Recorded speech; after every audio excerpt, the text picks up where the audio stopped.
नमस्कार प्रणाम।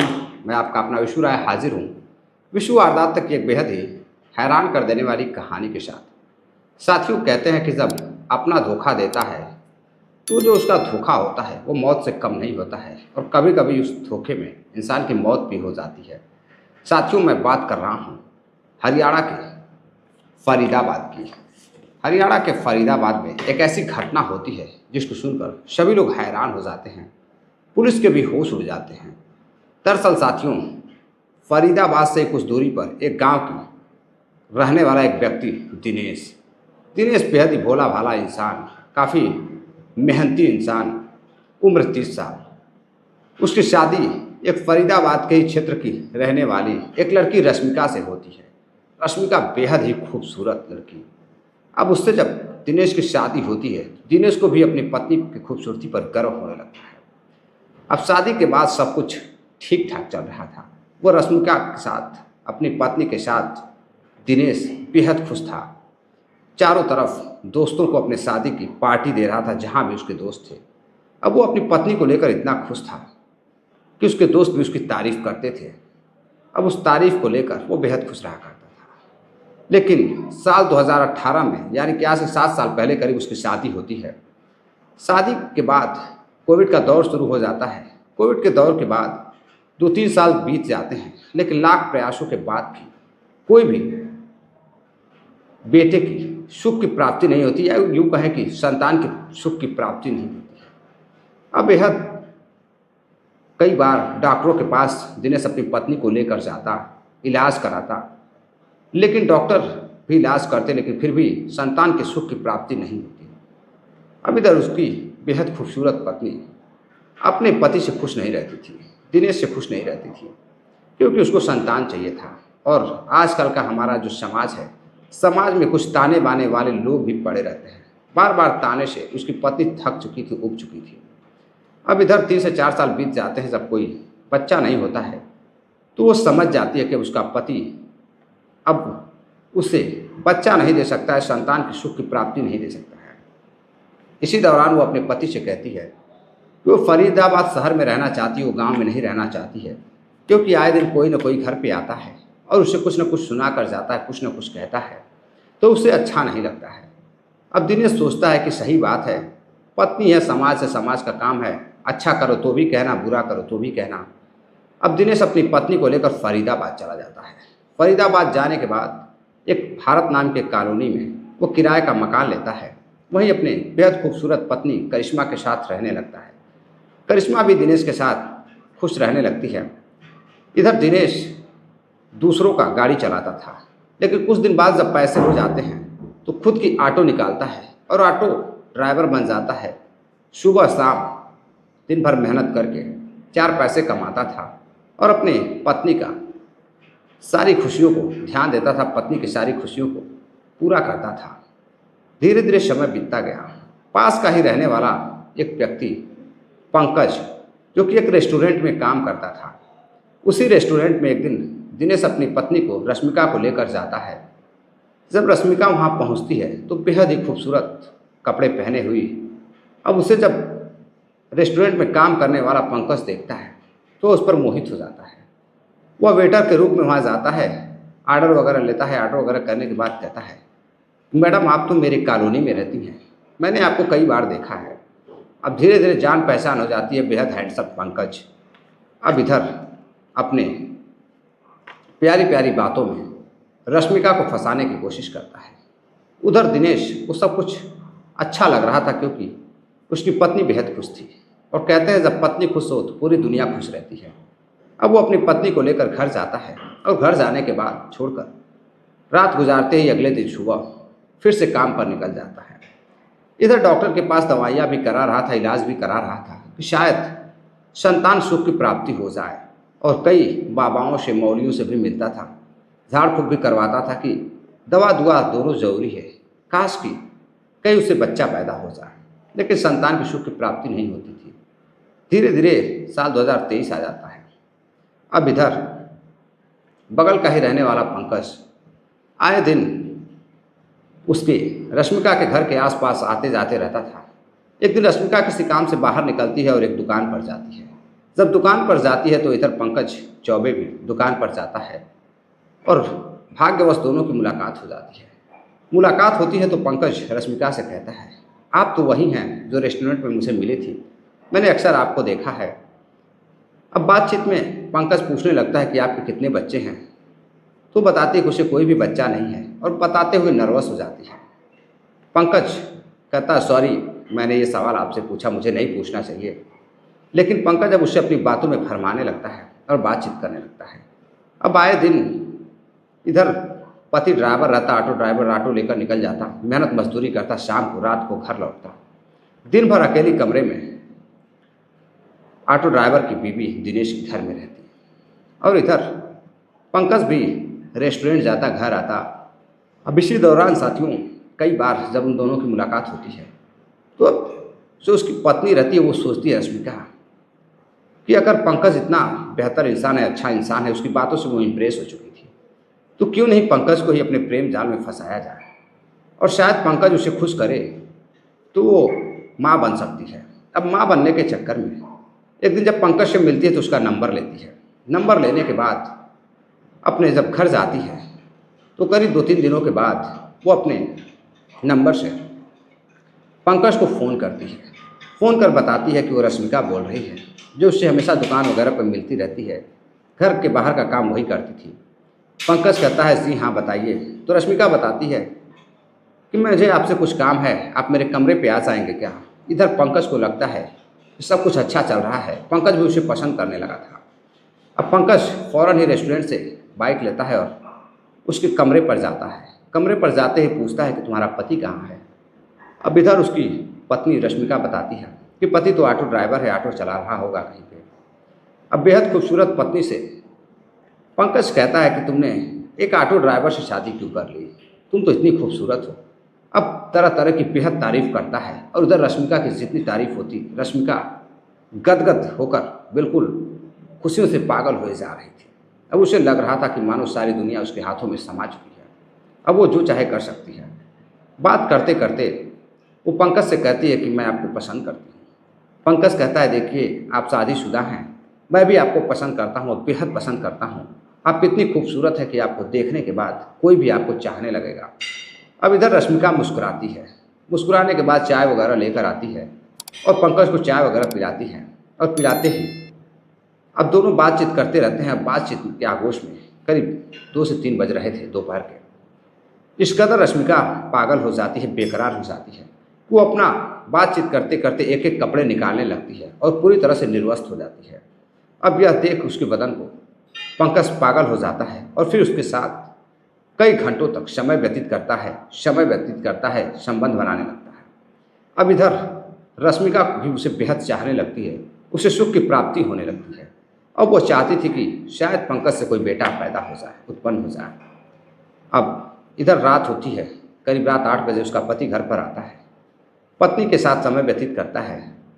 और जब अगले दिन साथियों दिनेश ऑटो चलाकर थका हारा घर आता है और अपने पति के साथ संबंध बनाना चाहता था, तो वो अपनी पत्नी से काफ़ी प्यार से बातें करता, बाहर से खाना लेकर आता। लेकिन उसकी पत्नी रश्मिका अब पंकज से बेहद प्यार करने लगी थी। उसे पति में कोई इंटरेस्ट नहीं था। उसे लगता था कि उसका पति संतान के सुख की प्राप्ति नहीं दे सकता है, समाज के तानों बानों से मुक्ति नहीं दिला सकता है। अब इधर वो अपने पति को संबंध बनाने से मना कर देती है। अब वो पूरी तरह से पंकज की हो चुकी थी। इधर उसका पति सो जाता तो वह फ़ोन पर छुपके से अपने प्रेमी पंकज से बातचीत करती और बातचीत कर उसे इस कदर उकसाती थी कि पंकज रात को दौड़ा दौड़ा पैदल ही अपने कॉलोनी से चुपके से उसके कमरे के पास आता, दोनों बैठकर बातें करते। इधर पति अपना थका हारा मेहनती इंसान दिनेश सोया रहता था।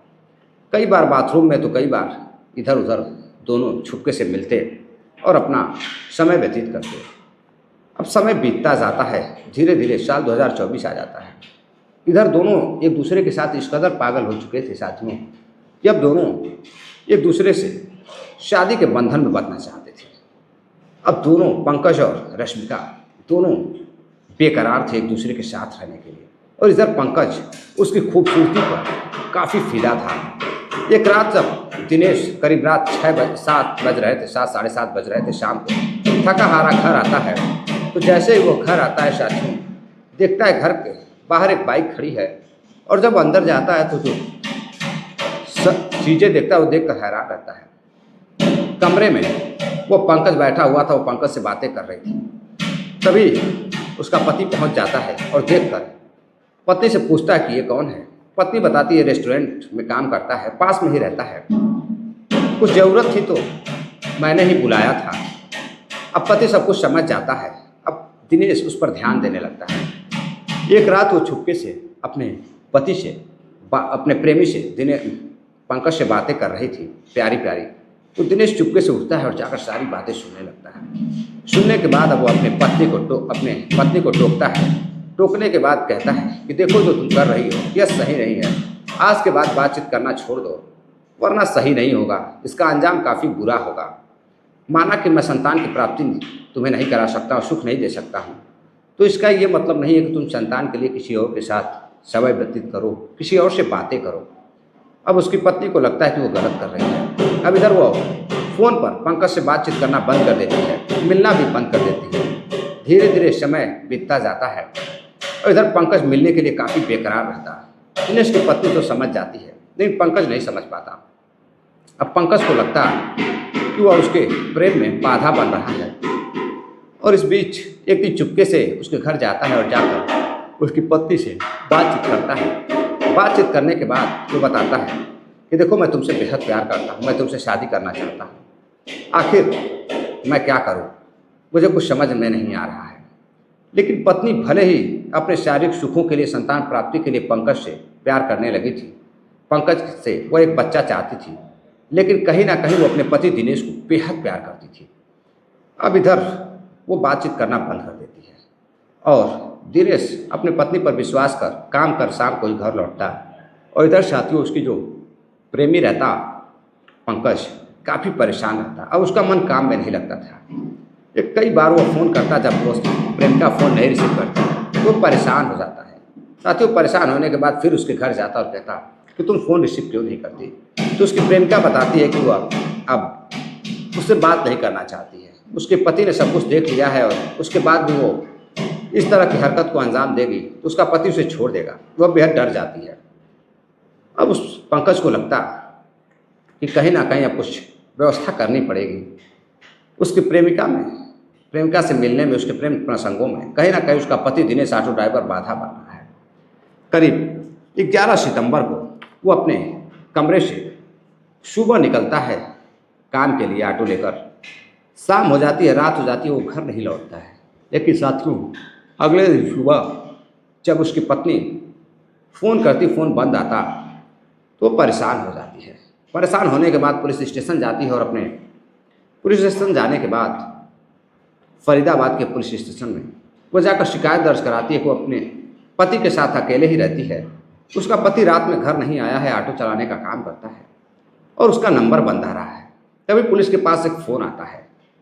फ़ौरन ही उसे पता चलता है पुलिस को फ़ोन के द्वारा कि एक व्यक्ति की ऑटो में लाश पड़ी हुई है और काफ़ी लाश से बदबू भी आ रही है, और लाश और जो ऑटो है वो एक सुनसान रास्ते पर है। जगह पड़ती है मवई रोड के पास एक ऑटो में सब पड़ा हुआ था। फ़ौरन ही पुलिस जो है वहाँ से निकलती है और जब मवई रोड पर पहुँचती है साथियों, तो वहाँ जाने के बाद ऑटो में देखती है कि एक व्यक्ति मरा हुआ पड़ा हुआ है, ड्राइवर सीट पर पड़ा हुआ है, सोया हुआ है। पुलिस नस वगैरह टटोलती है तो वह व्यक्ति मर चुका था। लाश से बदबू आ रही थी, लाश धीरे धीरे सब जो है फूल रहा था। अब फ़ौरन ही पुलिस उसकी पॉकेट वगैरह चेक करती है तो कहीं से कुछ भी नहीं मिलता है। लेकिन इस बीच अब जब कुछ भी नहीं मिलता है तो पुलिस अब उसकी शिनाख्त करती है।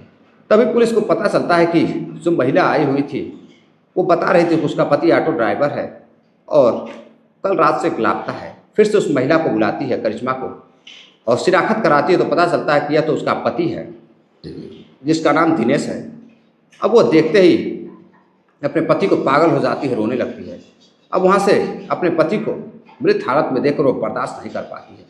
वो भागते हुए अपने कमरे पर जाती है और तब तक रिश्तेदार भी जान चुके थे, वो भी उसके कमरे पर पहुँच रहे थे, घर के लोग भी पहुँच रहे थे। जब तक लोग घर पर पहुँचते तब तक रश्मिका पहुँच चुकी थी। रश्मिका दरवाज़ा बंद करती है और कमरे में फांसी का फंदा लगाकर आत्महत्या करने की पूरी कोशिश करती है। लेकिन तभी अड़ोसी पड़ोसी जो रहते हैं वो देख लेते हैं और फ़ौरन दौड़ते हुए जाते हैं और जाकर दरवाज़ा तोड़ते हैं और उसको फंदे से निकालते हैं, हॉस्पिटल लेकर जाते हैं। हॉस्पिटल लेकर जाते हैं तो पता चलता है कि इसकी हालत बेहद गंभीर है। डॉक्टर इलाज करते हैं, किसी तरह से वो सही हो जाती है और सही होने के बाद उस हत्या की जब पुलिस केस दर्ज कर तलाश करने लगती है, जांच पड़ताल करने लगती है, तो पता चलता है कि जो हत्यारा है वह कई बार उसको फ़ोन किया था। यानी कि पुलिस अब दिनेश का कॉल डिटेल्स निकालती है। जब उसकी पत्नी से पूछताछ करती है तो पत्नी कुछ भी बताने को तैयार नहीं थी। बेहद ही शर्मसार पत्नी रोए जा रही थी कि उसके पति के साथ ये क्या हो गया। अब इधर जब कॉल डिटेल्स निकाली जाती है तो करीब 50 से अधिक कॉल उस पर उस दिन आए थे, जिसमें एक कॉल 3 से 4 बार आई थी। जब पुलिस उसकी कॉल डिटेल्स निकाल कर लोकेशन ट्रेस करती है तो पता चलता है कि वो कॉल डिटेल्स किसी और की नहीं बल्कि उसी पंकज की है जो उसके कॉलोनी में रहता है और उसने कई बार फ़ोन किया था और उसके फ़ोन से उसके पत्नी पर भी कई बार फ़ोन गया है। तो पुलिस सारा मामला समझ जाती है कि माजरा क्या है। अब पुलिस फ़ौरन ही उसकी पत्नी को गिरफ्तार करते उससे पूछताछ करती है और उधर एक टीम पंकज को गिरफ्तार करने के लिए जाती है। पंकज को पुलिस गिरफ्तार करके लाती है, उसकी पत्नी को गिरफ्तार करके लाती है। तो पत्नी जो रहती है वो सारी हकीकत बयां करती है और वो बताती है कि मुझे यकीन नहीं था कि पंकज उसके साथ मेरे से संबंध बनाने के लिए मेरे प्रेम प्रसंगों में पड़कर इस तरह की घटना को अंजाम देगा। पत्नी अब सारी हकीकत को रो रो कर बयां करते जा रही थी, उसकी आवाज़ें भी नहीं निकल रही थी। किसी तरह पुलिस को वो अपनी बयानबाजी देती है और इधर पंकज से जब पूछताछ होती है कड़ाई से तो पंकज सारी बात बताता है। वो बताता है कि वह उसकी खूबसूरती पर इस कदर फिदा था कि वह उससे बेहद मोहब्बत करने लगा था। अब कुछ दिन बाद उसके पति ने उसे रंगे हाथों पकड़ा था तो बातचीत करना बंद कर दी थी उसकी पत्नी। अब उससे दूर जा रही थी और यह देख वह काफ़ी परेशान हो रहा था। उसके साथ कई बार संबंध बनाने के बाद अब उसके लिए वह व्याकुल था, पागल हो चुका था। अब उसे लगता था कि उसका पति दिनेश प्रेम प्रसंगों में बाधा बन रहा है। तो उसने अब एक प्लान बनाया और प्लान के तहत उसके पति को फ़ोन कर बुलाया, ऑटो को रिजर्व किया और शाम को घूमने लगा। और जैसे ही अंधेरा हुआ कई बार उसकी हत्या करने की कोशिश की, लेकिन वह विफल रहा। और जैसे ही रात होती है, रात को मवई रोड की तरफ लेकर जाता है और वहाँ पर पीछे से बैठकर एक रस्सी से उसका गला दबा देता है। ऑटो भी पलट जाती है और उसकी मौत हो जाती है गला दबने से। और फिर वहाँ से वह उठता है, ऑटो को उठाता है और फिर उसे ड्राइवर सीट पर बैठाकर वहाँ से उसका मोबाइल और 300 रुपये उसके पॉकेट से लेकर फरार हो जाता है। फिलहाल साथियों पुलिस उसे गिरफ्तार कर उसके पास से 300 रुपये और उसका फ़ोन बरामद करती है और बरामद करने के बाद कई धाराओं में हत्या और कई धोखाधड़ी का केस लगाकर पुलिस उसे जेल भेज देती है। साथियों जब यह घटना उसके रिश्तेदारों को पता चलती है, सभी को पता चलती है, तो सभी लोग हैरान थे। एक पत्नी जिस्म की चाहत में कहें या फिर संतान प्राप्ति के सुख में कहें, एक पड़ोसी को दिल दे बैठती है और उससे शारीरिक सुख चाहती थी और शारीरिक सुख चाहने में उसी के पति का कत्ल हो जाता है। पत्नी ना चाहते हुए भी कुछ कर नहीं पाती है और इधर प्रेमी अपने शारीरिक सुखों के लिए उसके पति का कत्ल कर देता है। साथियों तो ये थी आज की कहानी। इस घटनाक्रम को सुनाने का उद्देश्य किसी को हैरान करना या परेशान करना नहीं है, बल्कि आपको जागरूक करना है। साथियों कहानी कैसी लगी कमेंट कर ज़रूर बताइएगा, अपनी राय दीजिएगा और ऐसे व्यक्ति को, पंकज जैसे व्यक्ति को और कहीं ना कहीं उसकी पत्नी को, जो कि हत्या में शामिल तो नहीं रहती है लेकिन शुरुआत उसी से होती है, और पंकज जैसे दरिंदे को जो हवस के चक्कर में एक पति एक माँ के बेटे का कत्ल कर देता है, ऐसे व्यक्ति को क्या सज़ा मिलनी चाहिए कमेंट कर ज़रूर बताइएगा।